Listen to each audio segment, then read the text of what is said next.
Steph Weaves Tales presents Paxwood, The Haunting of Paxwood House, a paranormal fantasy web serial written and narrated by Stephanie Gildart. Episode 26, Cracking Open Minds. You're here to learn about the people who broke the world and the people who saved it, not the minutiae of a city council meeting to discuss a property sale. Especially a closed-door meeting where everyone said and did what you'd expect them to say and do. Rowen made her case, Anholts and Hugh made theirs.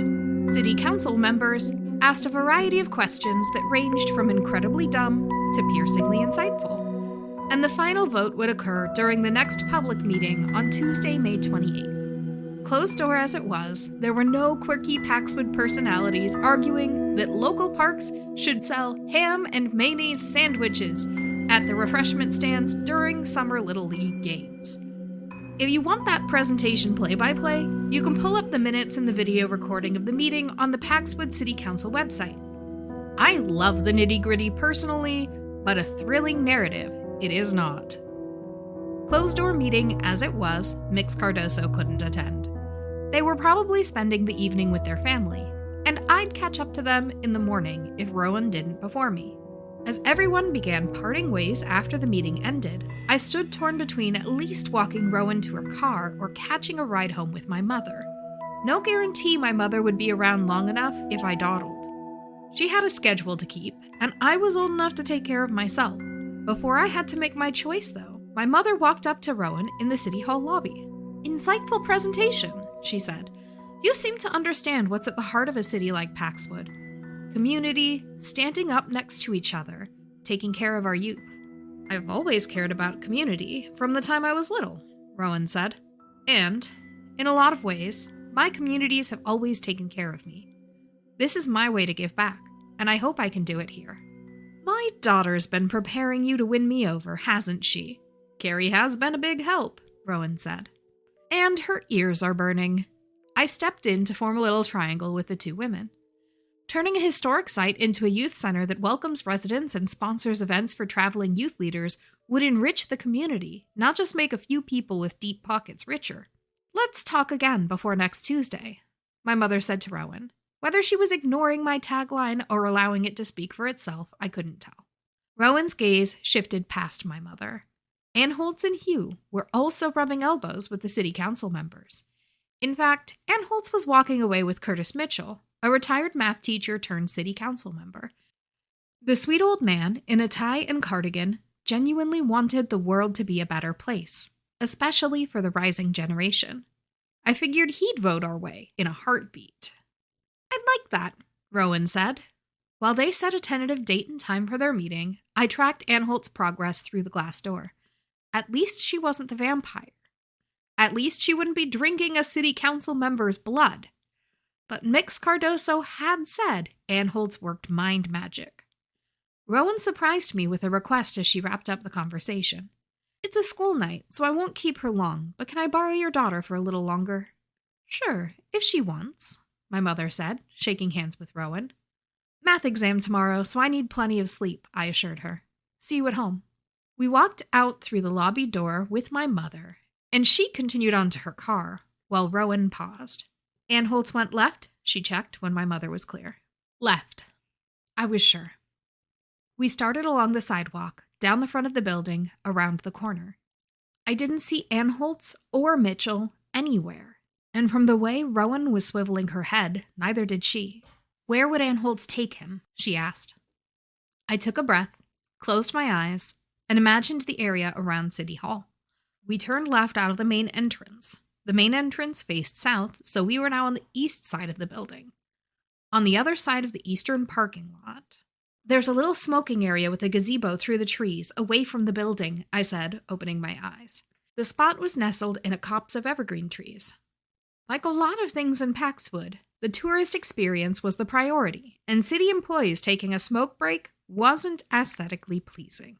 Add a gazebo and some cover foliage, and now you meet the legal requirements for clean indoor air without compromising the appearance of City Hall.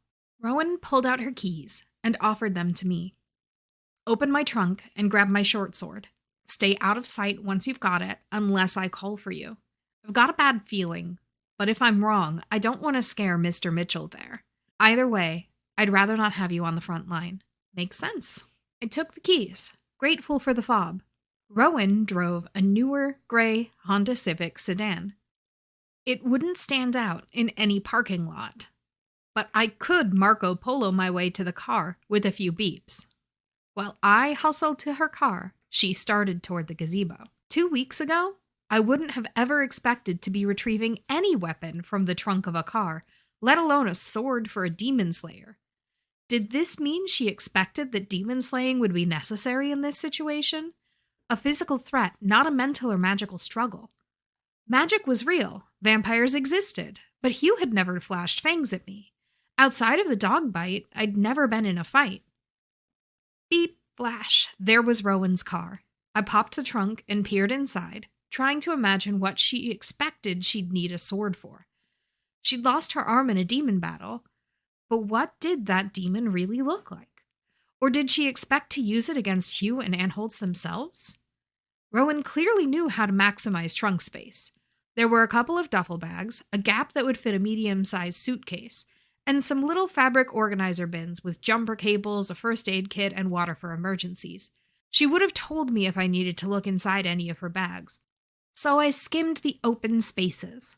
There, tucked longways against the edge of the trunk nearest the bumper, rested a simple short sword in a black sheath, about 3 feet long. I grabbed it by the hilt, surprised by how very light it felt in my hand.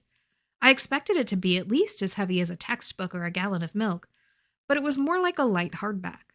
With very little idea of the correct way to carry a sheathed short sword, I held it at the hilt and about halfway down the sheath, up close to my body so it wouldn't be as obvious that I was running around the City Hall parking lot with a sword.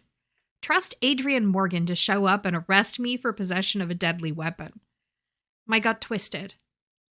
Adrian wouldn't show up because I'd put him in the hospital. I would not be the damsel in distress this time, though. Following Rowen's instructions, I slowed as I approached the cops and stayed out of sight of the opening. But I could hear a conversation unfolding. "Did you enjoy your visit to the resort?" Anholts was asking. "I got the information I was looking for," Rowen said, voice cool. "Now, are you going to drop the spell and let Mr. Mitchell go?" Anholts laughed. Then unfamiliar words slithered over her tongue, almost painful to hear.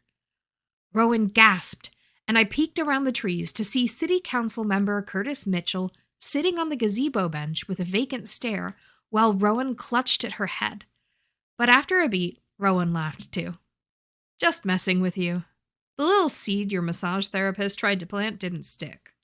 I was expecting something like that, even before Alex Cardoso warned me you're a mind manipulator." She straightened up, hand dropping to her side. "Have you heard of the death of the demon prince Veroriax last June? That was me." "You killed a demon prince," Anholts said, incredulous. I expected she was eyeing Rowen's prosthetic arm. "He took my arm. I took his life. Not the fairest trade, but I lived. Let Mr. Mitchell go before this gets messy." Anholts snapped her fingers, and a few seconds later, Curtis Mitchell emerged from the cops, his expression vacant. I shifted the short sword behind me so that he wouldn't see it, but he wasn't really paying attention. "Mr. Mitchell?" His eyes cleared as he looked at me. "Carrie Reese Hansen? That's right. You were headed to your car to go home, but you looked a little lost for a second there." "Forgetful in my old age, I suppose," he joked, sounding more like himself. "Good night. Don't stay out too late." "There you go," Anholts said, "but now you have me curious. I'll leave you with a little parting gift." Again, she murmured something in that horrible language that burned at my ears, and this time I caught a whiff of something sulfurous. "Kerry, the sword!" Rowen called out. I stepped into the cops with the sword extended, and she grabbed it from me without looking my way. A cloud of sickly yellow-gray smoke billowed from within the gazebo. Then, the thing emerged. 4 jet-black eyes, a long, gaping maw, somehow something between a crocodile and a wolf, furry and lined with jagged teeth. It stalked forward on 2 legs, its arms unsettlingly long, each finger of its grasping hands tipped with black, gleaming claws. Have a good night, ladies. Anholts walked straight past me to the parking lot without a backward glance. Thank you, listeners, for tuning in. Paxwood, Book 1, The Haunting of Paxwood House, is written and narrated by Stephanie Gildart. That's me. Theme music composed by Human Nature. Visit paxwoodtales.com to read the story as it unfolds. Want to read over my shoulder while I write what's next? Catch me live on Twitch for laid-back virtual write-ins and crafting. If you like the story and you want more, like, review, comment, subscribe, and if you're feeling particularly entangled, buy me a skein of yarn on Coffee. Kerry's paranormal tip of the day. Sulfur is both naturally occurring and also a sign of demonic presence. If you smell sulfur in your home, either way, play it safe. A gas leak can be as deadly as a demon.